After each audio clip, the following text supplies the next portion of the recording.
സുരേഷ് ഗോപിയുമായി ബന്ധപ്പെട്ട് മറ്റേ ഞാനൊരു ലിങ്ക് ഷെയർ ചെയ്യുന്നുണ്ട്, വിഷ്ണു ഒന്ന് കാണിക്കോ. അപ്പോൾ ഇതാണ് ആ വിഷയം. അതായത് മധ്യപ്രദേശിലെ ജബൽപൂരാണ്. ഇപ്പോൾ അതായത് കേരളത്തിലിപ്പോൾ എന്താ പറയുക, കുറേ ദിവസമായിട്ട് നമ്മുടെ ന്യൂസ് കാണുന്നതിന് ഒരു ഭയങ്കര സമയം കൊല്ലലാണ്. കാരണം ന്യൂസ് അല്ല അവിടെ ഉള്ളത്, മിക്കവാറും അവരുടെ അഭിപ്രായങ്ങളാണ്. ഈ ന്യൂസിൽ കുറച്ച് എന്ത് എവിടെ എങ്ങനെയെന്നൊക്കെ പറയണ്ടേ, ഇത് വെറും എന്തെങ്കിലും ഒരു കാര്യം എടുത്ത് സെൻസേഷനലൈസ് ചെയ്തിട്ട് അപ്പോൾ അതൊക്കെ ചെയ്യാറുണ്ട് പല മാധ്യമങ്ങളും. ഇന്ത്യൻ മാധ്യമങ്ങൾ പൊതുവിൽ അങ്ങനെയാണ്, എന്താണെന്നറിയില്ല, കുറേ കാലമായിട്ട്. അത് ഒരു പക്ഷേ അവർക്ക് ഈ നമ്മുടെ ആൾക്കാരുടെ ബുദ്ധിയും വിവേകവും അനുസരിച്ചാണല്ലോ. അവർ എന്തായാലും മണ്ടന്മാരല്ല. അവർ ഈ ഉൽപ്പന്നം വിൽക്കുന്ന ആളുകൾ, ഉൽപ്പന്നം വാങ്ങുന്ന ആളുകൾ കണ്ടിട്ടാണ് ഇങ്ങനെ ചെയ്യുന്നത്. അപ്പോൾ നമ്മുടെ ആൾക്കാർക്ക് ചിലപ്പോൾ മതിയായിരിക്കും. പക്ഷേ പൊതുവിൽ ഇപ്പോൾ നിങ്ങൾ വിദേശത്തൊക്കെ നോക്കിക്കഴിഞ്ഞാൽ പോലെ എന്താണ് വാർത്ത, അതിൻ്റെ വിശദാംശം അത് മര്യാദക്ക് പറയാൻ ഇവിടെ പറ്റുന്നില്ല. അപ്പോൾ പലതും വെറും കുറച്ച് കാലം ഹണിറോസ് ആയിരുന്നു, പിന്നെ കുറച്ച് കാലം ഇപ്പോൾ എമ്പുരാനായിരുന്നു, ഇപ്പോൾ ജബൽപൂർ ആയിട്ടുണ്ട്, വഖഫ്. ഇനി കുറച്ച് കഴിഞ്ഞാൽ അടുത്ത ഒരു വിഷയം വന്നിട്ട് നമ്മുടെ പിണറായി വിജയനുമായി. അപ്പോൾ എന്തെങ്കിലും എടുത്ത് ഇങ്ങനെ ടാർഗറ്റ്. അപ്പോൾ സുരേഷ് ഗോപിയുമായി ബന്ധപ്പെട്ട് കൈരളി ടിവിയുടെ റിപ്പോർട്ടറോ എന്തോ ചോദിച്ചു. പിന്നെ പൊതുവിൽ ഇപ്പോൾ മാധ്യമങ്ങൾ ചർച്ച ചെയ്തുകൊണ്ടിരിക്കുന്ന വിഷയമാണ്. ജബൽപൂരിൽ ഒരു ക്രിസ്ത്യൻ പാതിരിയെ ആളുകൾ അടിച്ചു. അപ്പോൾ നേരത്തെ ആ പുള്ളി ചോദിച്ചത് എന്താണ് സുരേഷ് ഗോപിയുമായി ബന്ധപ്പെട്ട് ഇങ്ങനെ ഒരു പ്രശ്നം എന്നൊക്കെ ചോദിച്ചപ്പോൾ അതിലൊരു കാര്യം ഇതായിരുന്നു. ഇതുമായി ബന്ധപ്പെട്ടാണ് ആ ചോദ്യം ഉണ്ടായിരുന്നത്, ജബൽപൂരിലെ വിഷയം. അപ്പോൾ അപ്പോഴാണ് സുരേഷ് ഗോപി ചൂടായി എന്നൊക്കെ പറയും. അപ്പോൾ എന്താ സംഭവം, ഈ വടക്കേ ഇന്ത്യയിൽ ഒരു പ്രശ്നമുണ്ട്, അത് നിങ്ങൾക്ക് അറിയാമെന്നറിയില്ല. അവിടുത്തെ ഈ നമ്മുടെ നാട്ടിൽ നിന്ന് കുരിശ് കൃഷിയുമായിട്ട് അങ്ങോട്ട് ചെല്ലുന്ന ആളുകൾക്ക് അവിടെ വളരെ കായികമായിട്ട് അവർ നേരിടുന്ന ഒരു പ്രശ്നമുണ്ട്. അപ്പോൾ ഈ കേരളത്തിൽ ക്രൈസ്തവർ മതം മാറ്റുന്നതിന് അങ്ങനെ മൈൻഡ് ചെയ്യാറില്ല. പക്ഷേ അവിടെ ഹിന്ദുക്കളെ പ്രധാനമായിട്ട് മതം മാറ്റാനൊക്കെ ശ്രമിക്കുന്നത് വളരെ സെൻസിറ്റീവ് ആയിട്ടുള്ള പ്രശ്നമാണ്. അപ്പോൾ ഇവിടെ പ്രധാനമായിട്ട് അവർ ചെയ്യുന്നത് പൊതുവിൽ മതം മാറ്റം തന്നെ. ഹിന്ദുക്കൾ പൊതുവിൽ ആ ഒരു മേഖലയിൽ അത്ര കോമ്പറ്റീഷൻ കൊടുക്കുന്ന ടീമല്ല, മിക്കവാറും സെമിറ്റിക് മതങ്ങളാണ് ചെയ്യുന്നത്. ഇവർ ചെയ്യുന്നത് എന്താണെന്ന് വെച്ച് കഴിഞ്ഞാൽ ഈ പാവപ്പെട്ട ആളുകളുടെ ദൈന്യത ചൂഷണം ചെയ്തുകൊണ്ട് അവരെ പൈസ കൊടുത്തുകൊണ്ട് ജോലി കൊടുക്കാമെന്ന വാഗ്ദാനം, അല്ലെങ്കിൽ അവരുടെ സ്കൂളിൽ അവരുടെ വിദ്യാഭ്യാസം മറ്റൊക്കെ സപ്പോർട്ട് ചെയ്യാനുള്ള വളരെ മിക്കവാറും പൈസയാണ് അവരുടെ വാഗ്ദാനം, അല്ലെങ്കിൽ സമ്പത്ത്, അല്ലെങ്കിൽ അങ്ങനത്തെ സപ്പോർട്ടാണ്. അപ്പോൾ ആ സപ്പോർട്ട് ഉപയോഗിച്ച് ആളുകളെ തങ്ങളുടെ മതത്തിലേക്ക് എങ്ങനെ എത്തിക്കാം എന്നതാണ്. നിങ്ങൾ ആ ഇന്ത്യയുടെ ഒരു മത പരിവർത്തന ചരിത്രം എടുത്ത് നോക്കിക്കഴിഞ്ഞാലും ഇപ്പോൾ ഉള്ള അവസ്ഥ നോക്കിക്കഴിഞ്ഞാൽ, ഇപ്പോൾ പ്യൂർ റിസർച്ചിൻ്റെ ഒക്കെ ഡേറ്റയിൽ പറയുന്നതും കണ്ടെത്തുന്നത് എന്താണെന്ന് വെച്ച് കഴിഞ്ഞാൽ ഇന്ത്യയിൽ ഏറ്റവും കൂടുതൽ ആളുകളുടെ മതം മാറ്റി നെറ്റ് ഗെയിൻ ഉള്ളത് ക്രൈസ്തവർക്കാണ്. അതായത് മതം മാറ്റിയിട്ട് മതത്തിലേക്ക് വരുന്ന ആളുകളും മതത്തിൽ നിന്ന് പുറത്തു പോകുന്ന ആളുകളുടെയും ആ വ്യത്യാസത്തിൽ ഗെയിൻ ഉള്ളത് ക്രൈസ്തവർക്കാണ് പറയുന്നത്. അപ്പോൾ അതിന്റെ കാരണം എന്താ, ഒരുപാട് ക്രൈസ്തവ മിഷനറിമാർ ഈ വടക്കേന്ത്യയിലെ പല ആദിവാസി മേഖലകൾ, അല്ലെങ്കിൽ താഴ്ന്ന ജാതിക്കാർ എന്ന് പറയപ്പെടുന്ന, അല്ലെങ്കിൽ സമൂഹത്തിൽ പ്രത്യേകിച്ച് ഹിന്ദു സമൂഹത്തിനകത്തുള്ള പിന്നോക്കം നിൽക്കുന്ന ആളുകളെ ഇതേപോലെ അവരുടെ ഉന്നമനത്തിന് എന്ന പേരിൽ അവിടെ പ്രവർത്തനം ആരംഭിച്ച് സ്കൂളൊക്കെ ആയിരിക്കും തുടങ്ങുന്നത്. കുറച്ച് കഴിഞ്ഞാൽ അവർ അത് മതമാറ്റത്തിലേക്ക് മാറും. ഇത് വളരെ ഈ കുരിശ് കൃഷി എന്ന് പറയുന്ന സംഭവം. അപ്പോൾ ഇതിന് വേണ്ടി ഒരു പാസ്റ്റർ അങ്ങോട്ട് ചെന്നതാണ്. അവിടെ ഇത് വളരെ സെൻസിറ്റീവ് ഇഷ്യൂ ആയതുകൊണ്ട് പൊതുവിൽ ഈ ഹിന്ദു സംഘടനകൾക്കൊക്കെ എന്താ പറയുക, BJP വന്നതിന് ശേഷം ഒരു ഉത്തേജനം, അല്ലെങ്കിൽ അവർക്കൊരു കുറച്ചുകൂടി കോൺഫിഡൻസ് ഉള്ളതുകൊണ്ടും അവർ ഇങ്ങനത്തെ കാര്യങ്ങളൊക്കെ ഇടപെടാറുണ്ട്.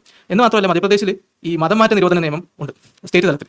അതായത് മതമാറ്റം നിരോധന നിയമം എന്ന് പറഞ്ഞു കഴിഞ്ഞാൽ ഈ നിർബന്ധിച്ച് പ്രലോഭനം കാണിച്ച് പണം കൊടുക്കാന്ന് പറഞ്ഞ് ഒക്കെ, അല്ലെങ്കിൽ പറ്റിച്ച് ഒക്കെ മതം മാറ്റുന്നതിനെതിരെ എന്ന് പറഞ്ഞ് കുറേ നിയമം മധ്യപ്രദേശിൽ മാത്രമല്ല മറ്റ് സംസ്ഥാനങ്ങളൊക്കെ വടക്കേന്ത്യയിലെ ഹിന്ദി ബെൽറ്റിലുള്ള സംസ്ഥാനങ്ങളൊക്കെ ഉണ്ട്. അപ്പോൾ ഈ RSSന്റെ സംഘപരിവാറിന്റെ സംഘടനകൾ, വിശ്വ ഹിന്ദു പരിഷത്താണ് ഇതിന്റെ ഭാഗമായിട്ട് ഇടപെട്ട ഒരു സംഘടനയാണ് മനസ്സിലാവുന്നത്. വേറൊരു സംഘടനയുണ്ട് എന്ന് BJP ആരോപിക്കുന്നുണ്ട്, അത് കോൺഗ്രസിന്റെ ഭാഗമാണ്, അത് ഞങ്ങളല്ല ചെയ്തതെന്നൊക്കെ അവരും പറയുന്നുണ്ട്. എന്തായാലും BHP കുറിച്ച് ഇതിനകത്ത് പരാമർശിക്കുന്നത്, ഇവർ ഇതേപോലെ ഒരു മലയാളി ആയിട്ടുള്ള ഒരു പാസ്റ്ററെ പിടിച്ച് പോലീസിന്റെ മുന്നിലിട്ട് തല്ലി എന്നുള്ളതാണ് ആരോപണം. അത് ആരോപണമല്ല, അത് വീഡിയോയിൽ പകർത്തിയതാണ്, അങ്ങനെ സംഭവം നടന്നിട്ടുണ്ട്. അപ്പോൾ ഇതാണ് വിഷയം. ഒന്നാമത്തെ കാര്യം, ഈ കുരിശ് കൃഷിയുമായിട്ട് കേരളത്തിൽ നിന്നാൽ പോലെ എന്തിനാണ് അവിടെ വരെ പോകുന്നത് എന്നുള്ളതാണ് എൻ്റെ ചോദ്യം. ഇനി അവിടുത്തെ ഒരു പ്രശ്നം ഞാൻ നിങ്ങൾക്ക് കാര്യം പറഞ്ഞുതരാം.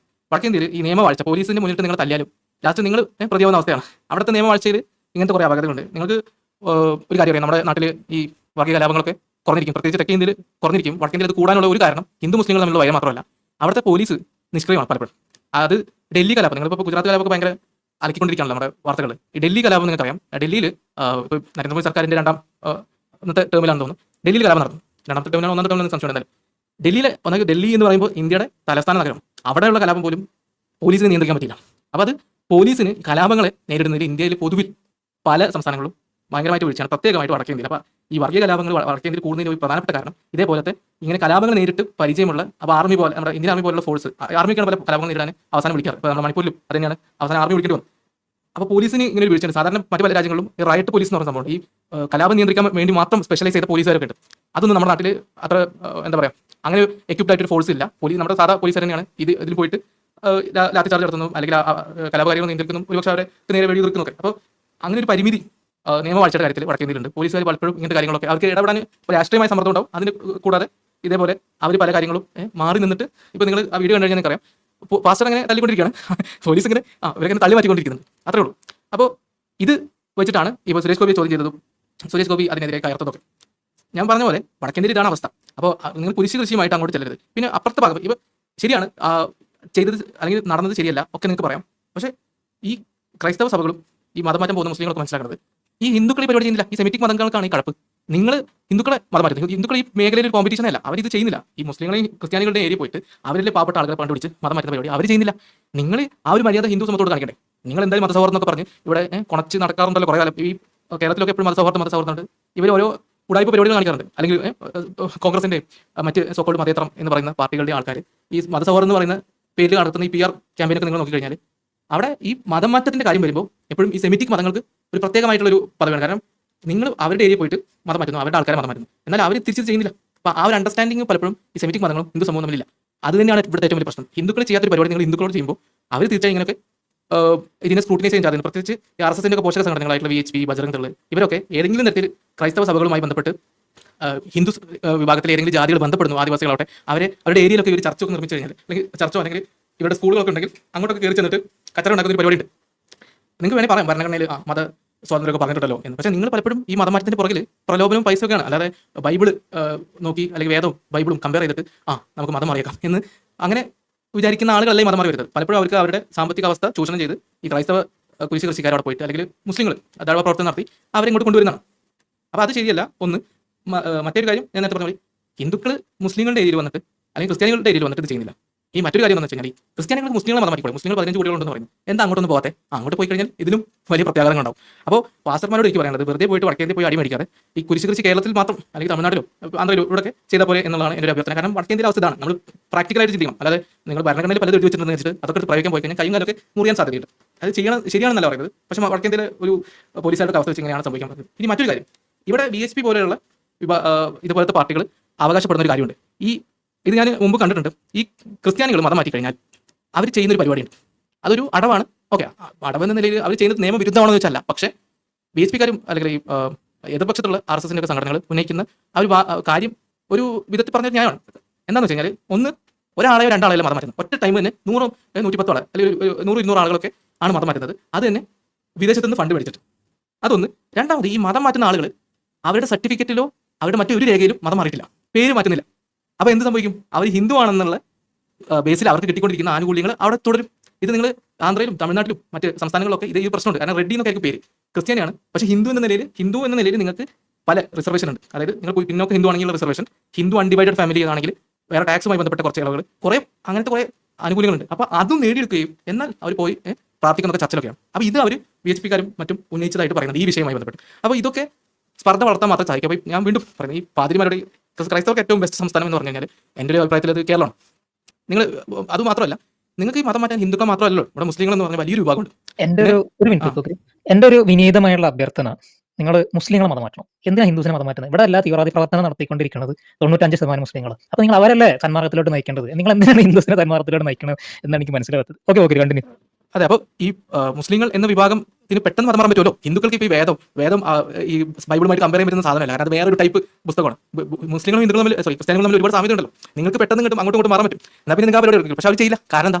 മുസ്ലിങ്ങളുടെ ഏരിയ പോയി കഴിഞ്ഞാൽ അടി ഇപ്പോൾ പോലീസിന് മുന്നിട്ട് അടിച്ചതല്ലേ ഉള്ളൂ, ഒന്നില്ലല്ലോ. അപ്പം അങ്ങനെ ഒരു പ്രത്യേകത ഉണ്ടാവും, അത്രേ ഉള്ളൂ. അതാണ് പ്രശ്നം. അല്ലെങ്കിൽ മുസ്ലിങ്ങളോട് അടുത്ത് പോയിട്ട് നിങ്ങൾ ഈ ഇതുപോലത്തെ ക്യാമ്പയിൻ വടക്കേന്ത്യയിൽ ചെയ്ത് നോക്കും. ഈ വടക്കേന്ത്യയിൽ മുസ്ലിങ്ങളും ഹിന്ദുക്കളും തമ്മിൽ വലിയ വ്യത്യാസമൊന്നുമില്ല. ഇതേ മോഡൽ തന്നെയാണ്. പക്ഷേ കുറച്ചുകൂടി ഗുരുതരായിരിക്കും നിങ്ങളുടെ പ്രത്യേകത എന്നുള്ളൂ. ഇപ്പോൾ പാസ്റ്റർ ഹിന്ദുക്കളുടെ ആദിവാസികളൊക്കെ പിടിച്ചിങ്ങോട്ട് അവരിൽ വെള്ളയിൽ വരുത്തുന്നതിന് മുമ്പ് ഒരു മുസ്ലിം ഏരിയയിലാണ് ചെയ്തിരുന്നെങ്കിൽ ചിലപ്പോൾ പോലീസ് ബോഡി ആക്കി എടുക്കുന്നു.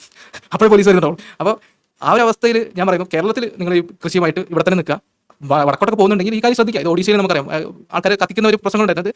ഒന്നാമത് ഞാൻ പറയുന്നത്, നേരത്തെ പറഞ്ഞ എൻ്റെ വാദമാണ്, ഹിന്ദുക്കൾ എന്തായാലും സംഭവം മുസ്ലിങ്ങളോട് ക്രിസ്ത്യാനോട് ചെയ്യുന്നില്ല. അപ്പോൾ ആ ഒരു മാന്യത നിങ്ങൾ അങ്ങോട്ടും കാണിക്കണം. നിങ്ങൾ ഇപ്പോൾ ജനസംഖ്യ നിങ്ങൾ ഒരുപാട് കുട്ടികളെ ഉണ്ടാക്കി ജനസംഖ്യ വളർത്തുന്നു എന്നുള്ളതല്ലാതെ മറ്റ് മതത്തിൽ നാളെ കൊണ്ടുവരുന്നത് തീർച്ചയായും ആ മതങ്ങൾക്ക് സഹിക്കില്ല. നമ്മുടെ നാട്ടിൽ അറിയാലോ, കുറേ മതങ്ങളുണ്ട്.